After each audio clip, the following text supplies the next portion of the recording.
Hello everybody, it's the end of February, so let's take a look at the models that I've painted. Before I go any further, I just want to say thank you to everyone that left comments on the previous video giving me advice of how to improve this series as it goes on.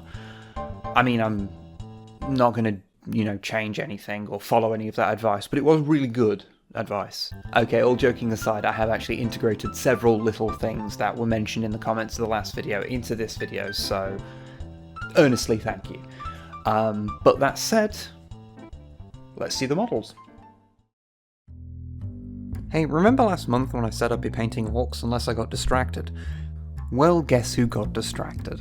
Yeah, February was a marine month, and the first one was this easy build intercessor for my Blood Angel's successors.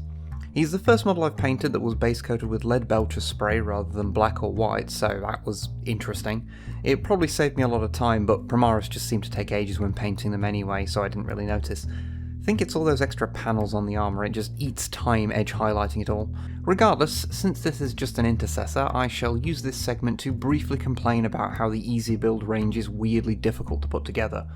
The pegs are just awkward and too large. I know this is so they stick together without glue, but it's annoying. It annoys me, anyway.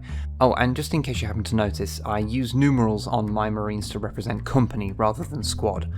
Because, well, not everything in my life has to be Codex compliant now, does it? Moving on, we go all the way back to 1990 and Space Crusade again. This time we have a marine with a rocket launcher. He was also originally one of the ones made of red plastic, so him becoming a Blood Angel's successor is kind of fitting, I suppose.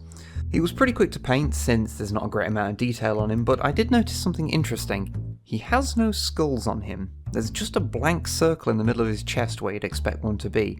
I can only assume that's because Space Crusade was made for kids and they didn't want confusion as to who was the goodies and who was the baddies. Normally you can remove the guns, but I glued this one in place because he was only ever going to be used as a missile launcher troop, and I kinda suspected that if it was separate I would just lose it anyway. The next model was a pretty big one, a Razorback in fact. I can honestly say it's probably been over 5 years or so since I've painted a tank, and I've never painted anything based on a Mark II Rhino chassis before, so that was something. They're a neat model, I like them. I also don't really have a whole lot to say about it other than it took me a while to finish. So since someone asked me about the stories for my stuff, I thought I'd throw in a little bit of lore about them whenever I paint a model but don't have a whole lot to say about it. So, this model is for my Blood Angel's successor chapter, who are called the Argent Wardens. They have fought many campaigns on the fringes of Imperial space and were present at the devastation of Baal, where they suffered heavy losses, primarily to their 5th Company, which was entirely destroyed. That's why all the Primaris you'll see in my force are 5th Company. They're just filling in for all the blokes what died. Normally I'd never include my forces in an important lore event like the devastation of Baal, but since all the successors are supposed to be present apart from the Lamenters, I thought I'd just roll with it and include it. Last up, and give me a break, it's the shortest month, is a classic RTB01 Beaky for my Sternguard squad. He's had a few additions like the Crux and Purity Seal, but he's mostly as he would have been in 1987.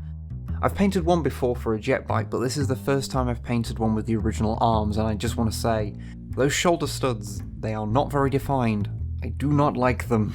Pretty happy with the final product though, so, it's all good. The main signifier for him being a veteran in my force is that he's got the bone-coloured faceplate rather than the silver that the rest have. I've always liked it when models have a different colour one to the rest of their helmet, and it'll be a quick way of telling them apart from other squads, if the fact that the squad is made entirely of Rogue Trader models doesn't do that already. One quick note is that the skull on the base seems to be inadvertently staring right at his cock, which is, well, that's something. Also, big thank you to Kat and Jim who gave us the sprue that this guy is made from. So there we go, that was February's models.